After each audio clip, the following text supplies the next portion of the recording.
معزز سامعین، خانقاہ سے آپ کو خوش آمدید کہتا ہوں۔ حضرت بابا فرید الدین گنج شکر رحمۃ اللہ علیہ نے فرمایا ہے کہ درویشی کا مطلب ہے پردہ پوشی۔ آپ فرماتے ہیں کہ درویش اس شخص کو کہا جا سکتا ہے جس کے اندر یہ 4 خصوصیات پائی جائیں۔ درویش وہ شخص ہے جو اپنی آنکھوں کو نابینا کر لے۔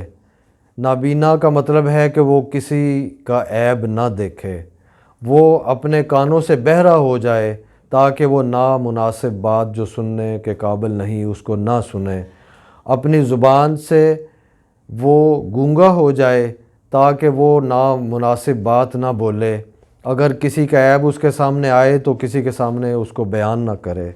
اور چوتھی خصوصیت اس کے اندر کہ وہ اپنے پاؤں سے لنگڑا ہو جائے تاکہ وہ اللہ کے حکم کے بغیر اپنا قدم نہ اٹھائے، جہاں پہ جانا نامناسب ہے وہاں نہ جائے۔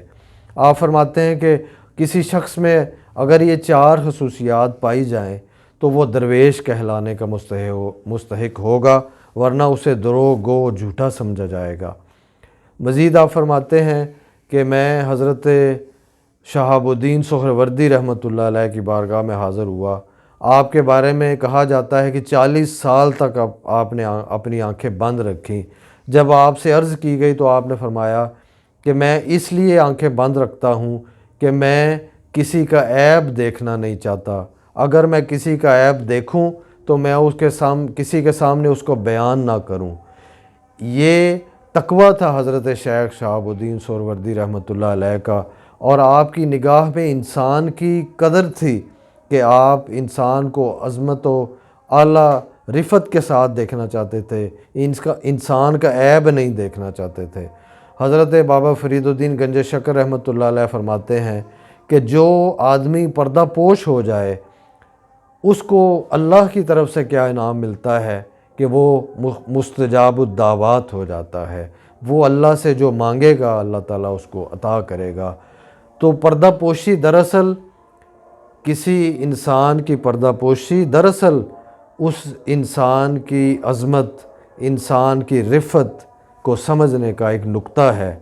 تو صوفیاء نے ہمیں عظمت انسانیت کا درس دیا۔ آج کا دور بھی ہم سے یہ تقاضا کرتا ہے کہ اگر ہم معاشرے میں امن رواداری کو عام کرنا چاہتے ہیں تو ہمیں ایک دوسرے کی پردہ پوشی کرنی چاہیے، ایک دوسرے کے عیب تلاش نہیں کرنی چاہیے۔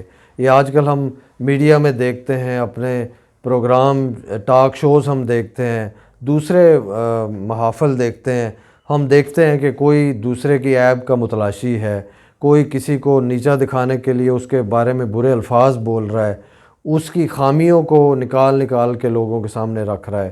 تو میں سمجھتا ہوں کہ ہمیں اصلاح کے لیے اگر کسی کی حامی بیان بھی کرنی ہے تو ہم ذاتی طور پہ اس کے ساتھ بات چیت کریں، نہ کہ اس کو پوری دنیا میں نشر کرتے پھریں اور اپنے آپ کو بڑا پارسا اور بڑا دانا اور عقل مند ثابت کرنے کی کوشش کرتے رہیں۔ تو انہی الفاظ کے ساتھ میں آج اجازت چاہوں گا کہ شکوائے ظلمت شب سے تو کہیں بہتر تھا، اپنے حصے کی کوئی شمع جلاتے جاتے۔ والسلام علیکم ورحمۃ اللہ وبرکاتہ۔